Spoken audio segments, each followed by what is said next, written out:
미 군정화의 게이샤, 매춘부로 오인받게 된 사연.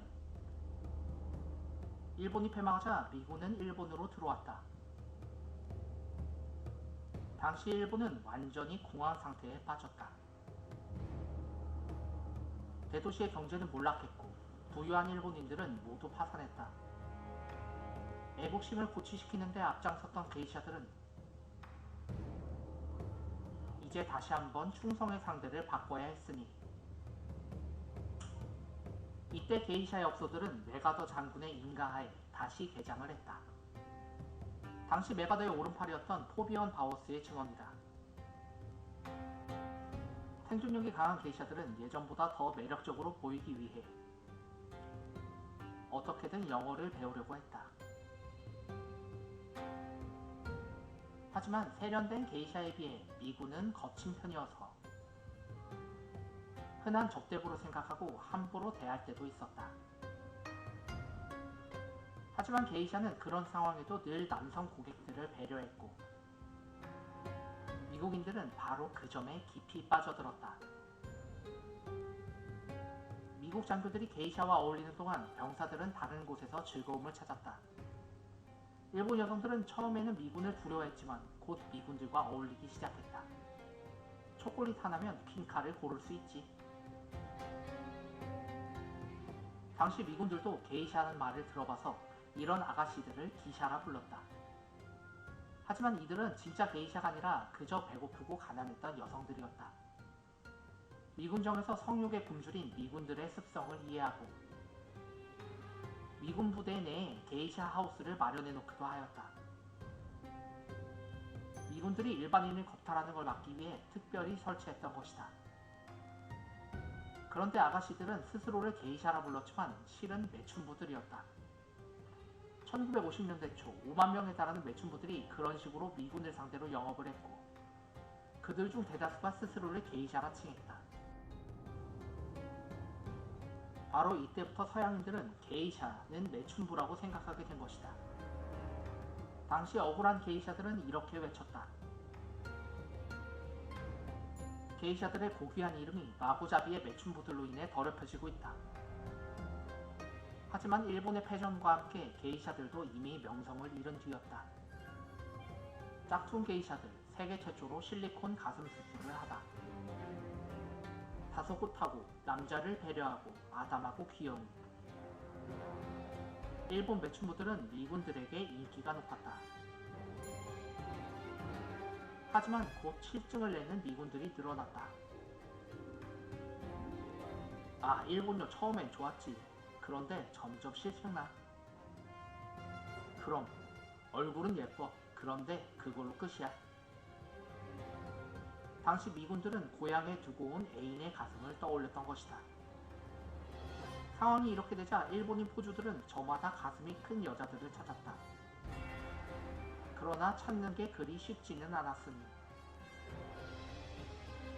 이때 업소들은 기발한 생각을 하게 된다. 그래, 없으면 만들면 되는 거지.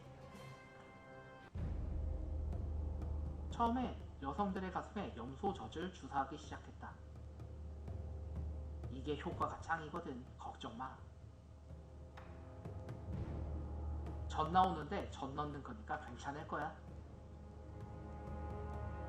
하지만 이 염소젖은 가슴 안으로 들어가 곧 썩었다. 부작용으로 가슴을 절개해야 하는 여성들도 등장하게 되었다. 염소젖의 부작용이 문제가 되자 업소에서 찾아낸 것은 바로 야매 성형으로 유명한 파라핀이었다. 하지만 이 역시 어쩔 수 없었다. 파라핀의 부작용으로 업소 여성들은 가슴이 확대되다 못해 부어 터진 것이다. 그리고 마지막으로 구하는 것이 바로 실리콘이었다. 그리고 실리콘은 효과가 상당했다. 신체 조직과 별다른 이상 반응도 일으키지 않았고 물이나 열에도 변질되지 않았던 것이다. 결정적으로 이 실리콘은 구하기가 무척이나 쉬웠다. 당시 미군 병참 창고에 산처럼 쌓여있던 것이 군용 실리콘이었기 때문이다. 결국 일본의 실리콘 열풍은 이후 미국에서도 이어져서 1950년 말이 되면 헐리우드 스타들도 비밀리에 실리콘을 주입하곤 했다. 보급형 게이샤, 온천 게이샤. 미군의 일본 점령 후 게이샤라는 이름은 매춘으로 얼룩지게 됐다. 많은 게이샤가 실추된 이미지를 지워보려 했지만 일부에서는 오히려 이걸 악용하려고 했다. 그 중에서 가장 악명 높은 건 온천에서 운영되는 게이샤들이었다. 일명 온천 게이샤란 집단이 있는데 사실 이들은 매춘부나 다름없었다. 스스로를 게이샤라 칭하면서 게이샤의 상징인 기모노를 입었지만 진짜 목적은 연애가 끝나고 이뤄지는 성매매에 있었다. 또 소수의 상류층 고객을 위해 연애를 베푸는 게이샤들과는 달리 온천 게이샤들은 한 번에 수백 명의 단체 손님을 받았다. 온천 게이샤는 거치대에 연연하지 않았다. 그저 주어진 조건 속에서 많이 버는 게 목적이었다. 때문에 이곳에서 공들인 몸단장이나 값비싼 기모노 따위는 없었고 단 15분이면 화장을 마치고 머리도 그냥 가발을 썼다.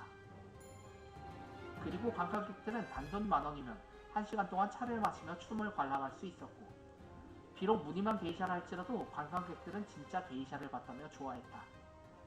심지어 공연이 끝나면 마음에 드는 게이샤와 사진을 찍을 수도 있었다. 진짜 게이샤가 봤다면 펄쩍 뛸 일이었지만 그래도 이 방법은 대성공이었다. 오늘날의 게이샤. 빠르게 변하는 세상 속에서 일본의 게이샤들은 어언 400년간을 존재해왔고 현재도 명맥을 유지하고 있다. 현재 일본에서는 소수의 부유층 술자리에서 술을 따르고 얘기를 나누고 춤과 노래를 부르는 역할로 게이샤들을 찾고 있다. 오늘날 이들에게 성매매는 전혀 없다. 그냥 예술인으로 생각하는 수준이다. 이런 게이샤들은 보통 5년간의 견습 훈련을 거치고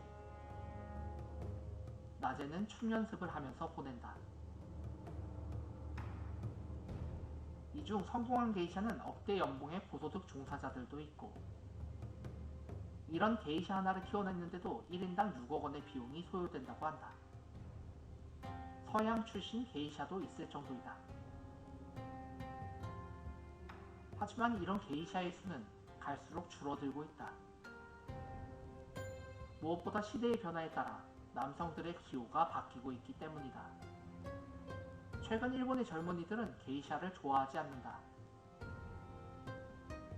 아, 고리타분하게 게이샤가 뭐임? 솔직히 게이샤가 뭔지 모르는 일본인들이 대다수이다. 게이샤, 그거 창녀 아님? 일본인들조차 그렇게 오해한다.